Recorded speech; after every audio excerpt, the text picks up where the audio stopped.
Hi there everybody, and welcome to another video. In this video I have this steering rack that belongs to a BMW E90. This came out of 2011, and basically the electric motor here that assists with the steering failed. Well, it didn't completely fail, it was on and off failing. So what I've done is I've sent it to get it repaired, but I had another motor which I sent for repair, and then this is the original that came out of the car, so this is the faulty one. The other one I had was also faulty, but I sent it in for repair and I already fitted it to the car. So this rack, originally, the first time I had a problem with one of these E90s, I bought a second-hand rack with a motor out of eBay, and just changed it around. So I removed the rack and I just refitted the old one, which was a new one, but working, and so I was left with this one. So I removed the motor of this one, sent it off for repairs, because I had another car came in with the same fault. Got it repaired, fitted it to the car, but this time around I just removed the motor itself. But I just wanted to mention a couple of things if anyone is going to remove this motor, which I discovered the hard way, and perhaps if I share it, then it will save some people some time and obviously avoid making the mistakes. But all in all, I'm not sure if it's easier to get another rack second hand off of eBay and swap your faulty one, or remove the motor and send it for repair, because repairing the motor wasn't exactly that cheap. It was about £500, and you can grab one of these for maybe 200 out of eBay. So but obviously you have to remove the whole thing off of the car, rather than just the motor. But it isn't that much of a problem, really. It's not that big of a problem on this car, because the rack is sitting right at the bottom. You can see it. You take out the mudguard and the cover from underneath and you see the rack straight there, so it's not difficult to remove. And you can also remove the motor without removing the rack. So anyway, if you decide to do the motor, you have to open this cover. This cover comes out, you just undo these Torx, which are T35s. Now this one is not sitting in properly because I already obviously opened it and whatnot, but I just closed it a little bit for the purpose of the video. But you would go ahead and remove these.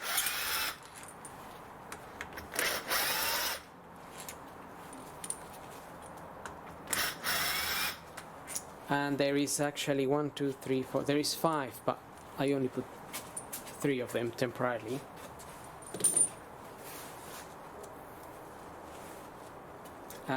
You would have, obviously, these wires will be connected. There's another 2 wires that come up here, the power wire and another wire that looks like this. They come from the car. This one, it's on the rack. So you will go ahead and disconnect those, 3 of them. Then you take out those bolts, and then you will need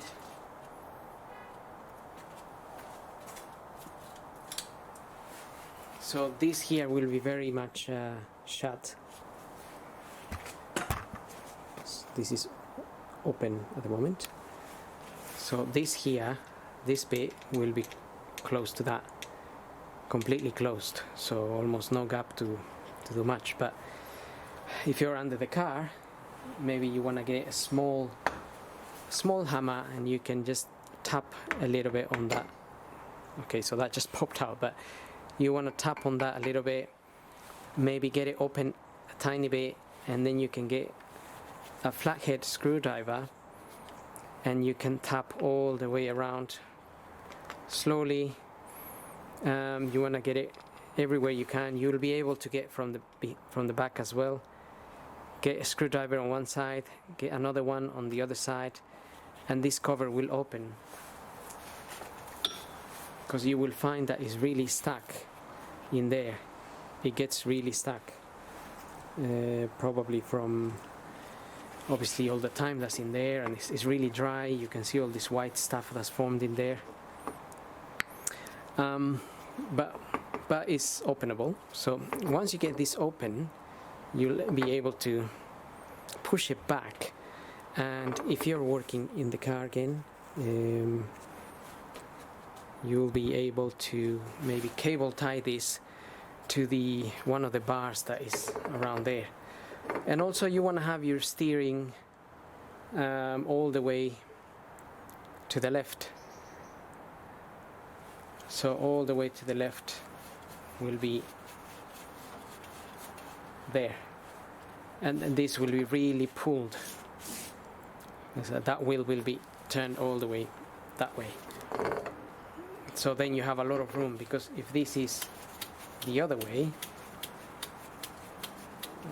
then you won't have enough room to push this back. So you really want to have it.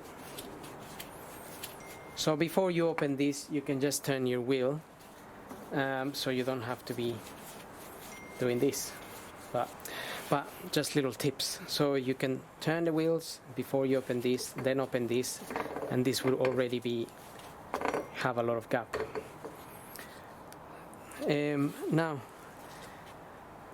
there's a few companies that repair this, but what they recommend you to do, it's to mark the ring that's in here. In there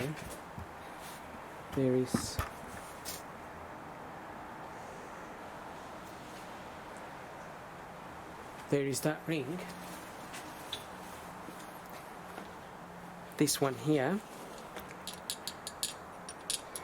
and you wanna, sorry, not the one in there, the one outside, this one here. Let me just get my camera.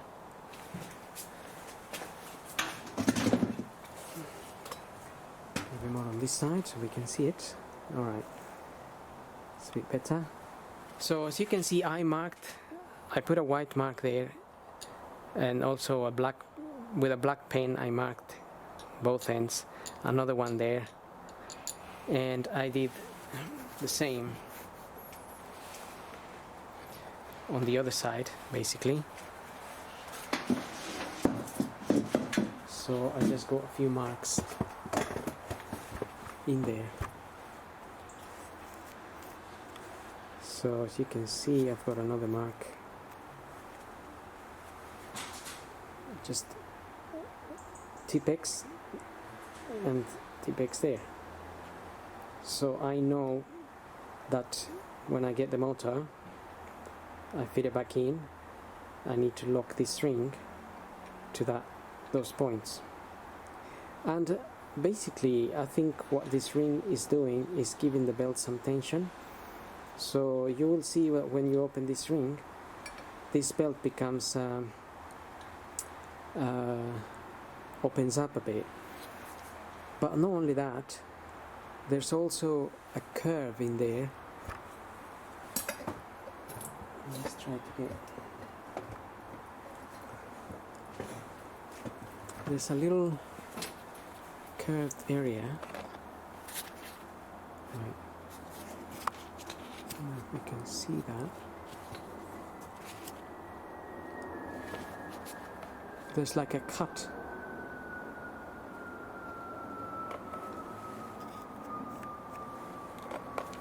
In there. Okay. That ring has a cut. You can see that little half moon shape inside of there. Basically we want to get that half shape sort of moon. We want to get it up here.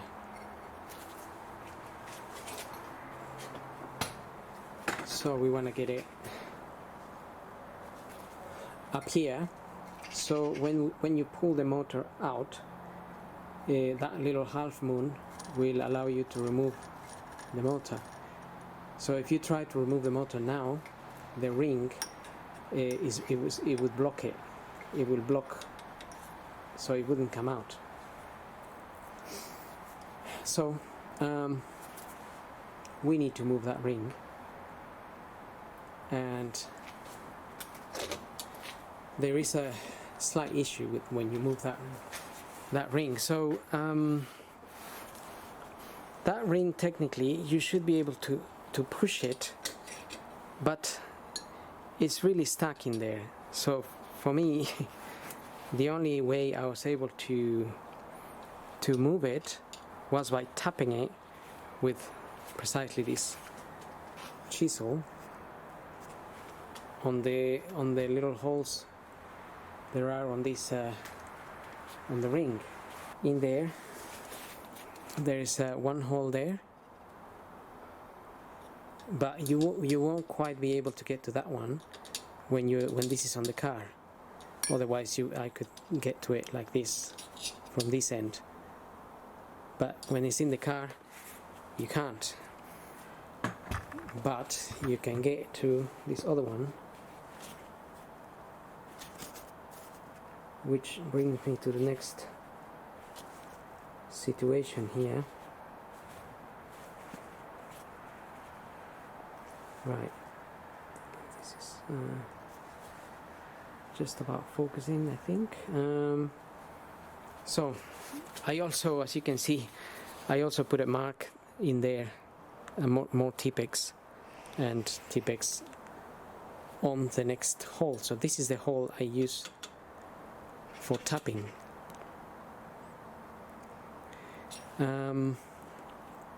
But there is this little thing here, this little pin in there. Next to this hole there's this pin. It's another hole but with a pin in there. That pin holds this ring and the ring underneath together. So what happened when I tapped this ring came out of that. I didn't realize the little pin went out flying somewhere. I didn't know there was a pin there at all, but I found it by luck.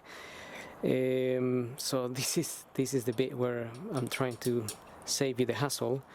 If you tap this ring open, because basically what they tell you is that you can move this ring quite easily, but it's actually quite hard. It's not easy to move at all. So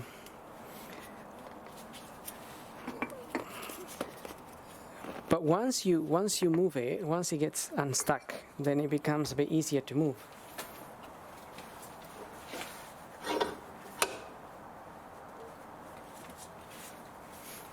Okay, so usually you could technically put that there, and technically you're supposed to be able to move it, but it doesn't move, because there's another video showing you how to move this, but it is hard. So the only way I found to do it was by tapping it. But when you tap it, the metal ring comes out of that pin, and then the pin is loose, falls out, the ring becomes free, and then obviously you think you're tapping it, it's turning, but the inside is not turning, and both things need to turn, because that half moon up there, it's together with the metal and the bottom metal ring both rings have that half moon. So now I'm just gonna show you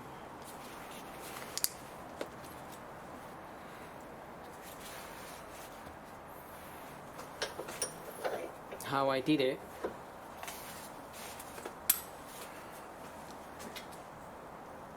So basically I've got this there and I tapped away.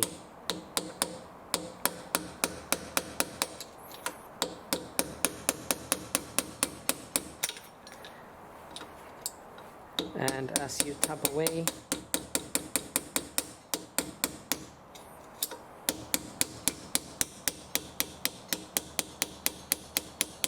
now this is a bit easier, it's moving a little bit easier because obviously I already done it a few times. So the point is that when you're doing it, if you can, what I did really is let's get rid of this. So basically what I did was I put my afterwards, but not the first time round, everything fell apart. But then once you know what to do, if you put that there, hold it, and at the same time try to press the ring, or if you have someone to help you, they can just press on the ring on the sides so it doesn't fall apart, and then you carry on tapping. So now I'm tapping away.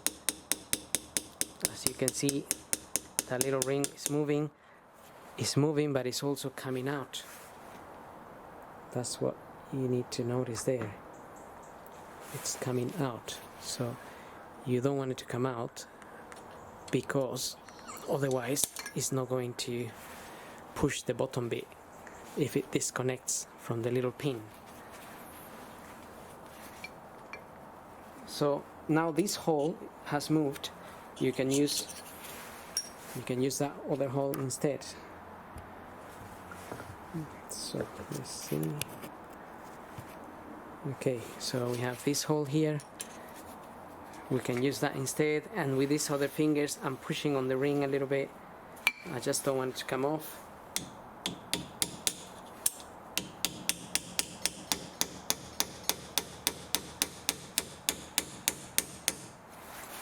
But it is coming off, and that's what it tends to do. But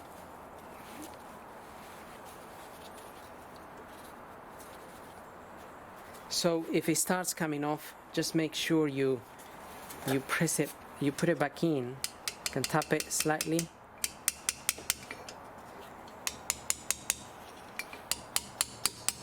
Make sure it's in there. Make sure the pin, it's in there as well. So where is my pin? It's down there, and I can see it's coming off. So let's try and take this completely out. But basically we need to tap until, like I said before, the little half moon is up in line with this. Okay, now you may notice that this belt has become quite loose. So that ring is loosening the tension on that belt as well. So I'm gonna keep tapping away and making sure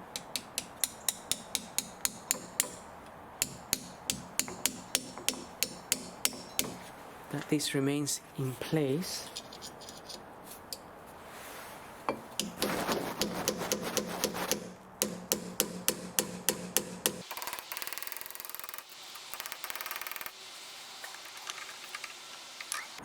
Okay, I'm almost there, just another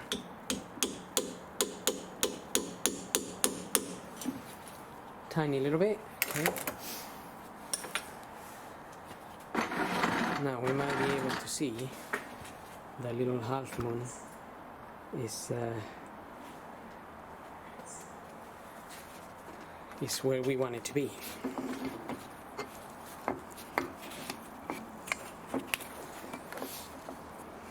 right? It's too much light there, even I can't see anything. Alright, let's focus in a little bit.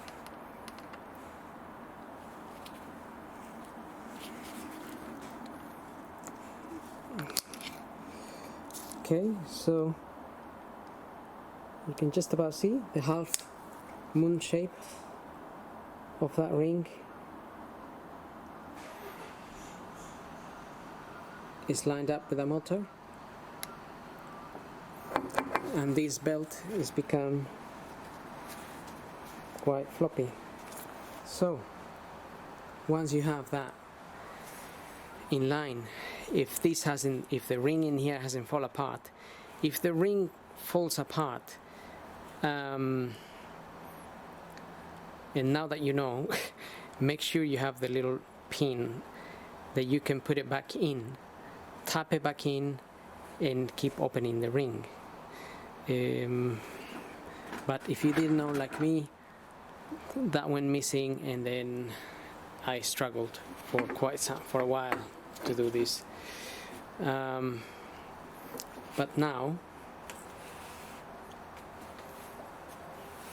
we can remove the rest of the Torx. Got that one. There's 3 of them.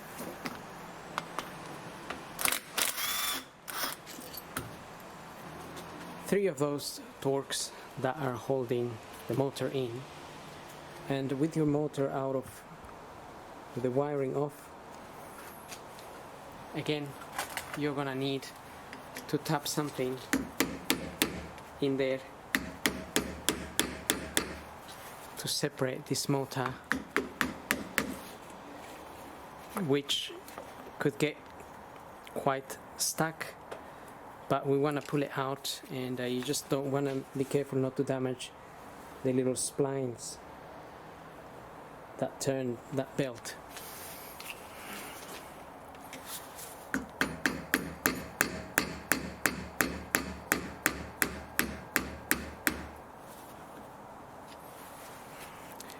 So again, this will be coming out a little bit easier because I already removed it.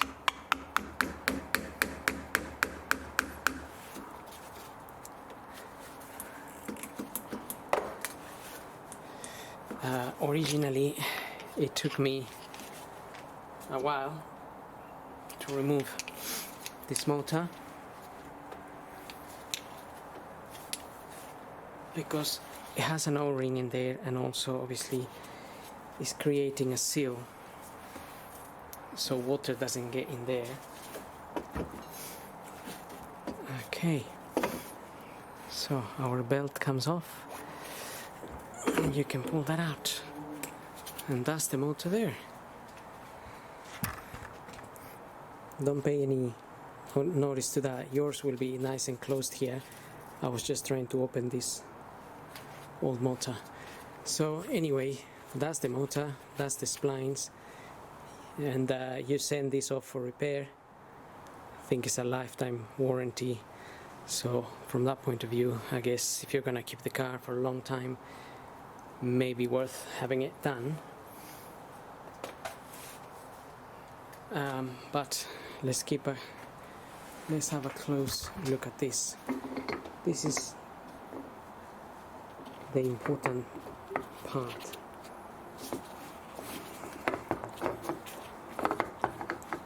So that's your belt that goes around there, and this is the ring that, as you can see, it's become loose, and that's because it's come off its little pin. But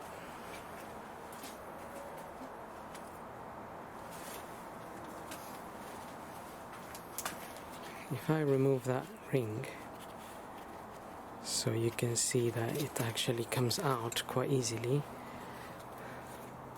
This I'm gonna show you is this half moon here matches this underneath, which is like a rubber bit, it's like a rubber bit underneath this bit, so that moves together with that. Now I'm trying to get, okay, so this is what happens. This falls apart, then you don't know what's going on. Why is that falling apart? How is it held in? No idea. I didn't have any idea. So and the reason is, this part of the ring has two holes. In one of them you will notice some little marks. Those little marks are where the little pin taps into. But luckily, having this half moon, that half moon has to match this, and the hole where the pin goes, two holes. There is two holes on this thing, so you don't lose the connection. So we'll have a look at the little pin.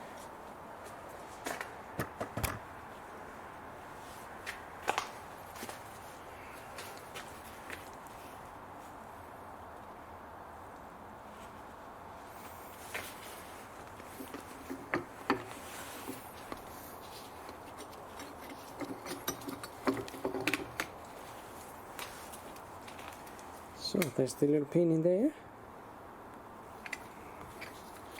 It's got a pointy bit in it.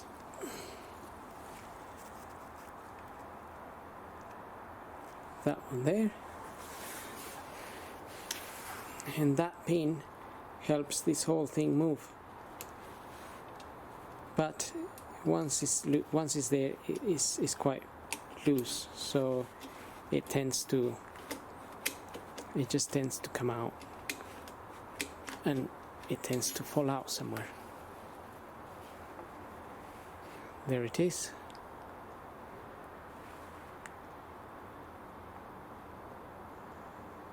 So this little bit, the bit at the back that's got some little splines, the little splines that you can see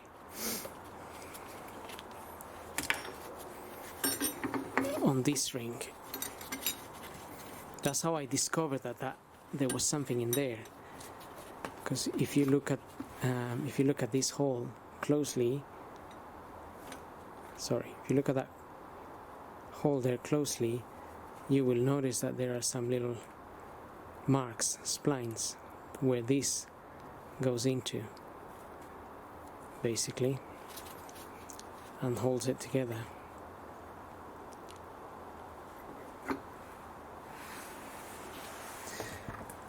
And that is basically what I wanted to show you guys. So when you fit this back in, you put the ring back in there,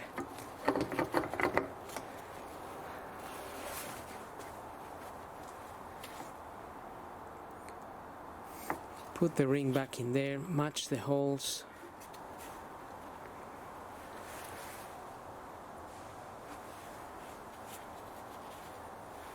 put your pin in there,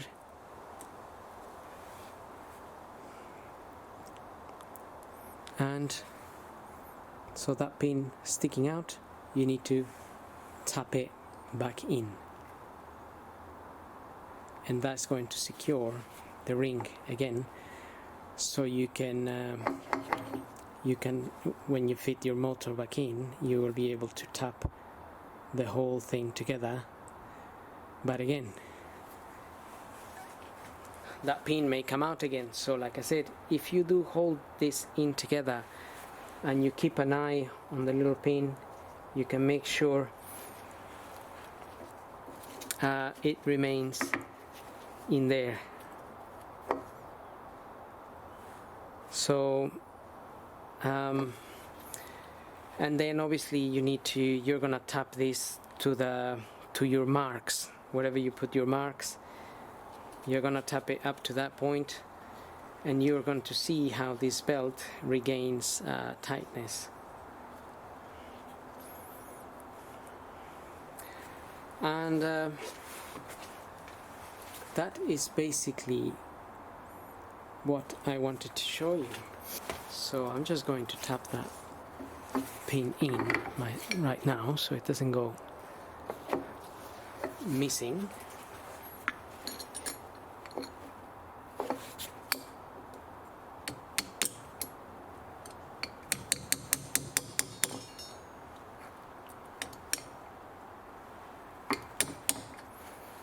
Okay, got the pin back in.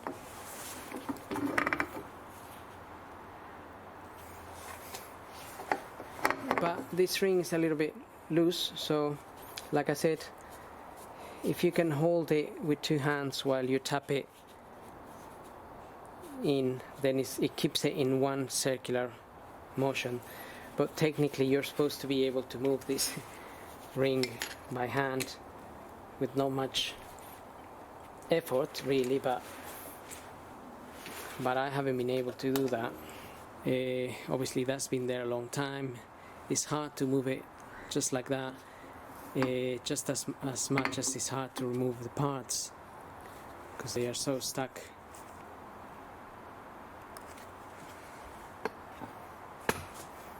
Now maybe if you put a lot of lubrication on that ring, you might be able to move it. So what they say is you can move it with a screwdriver. You can just push it,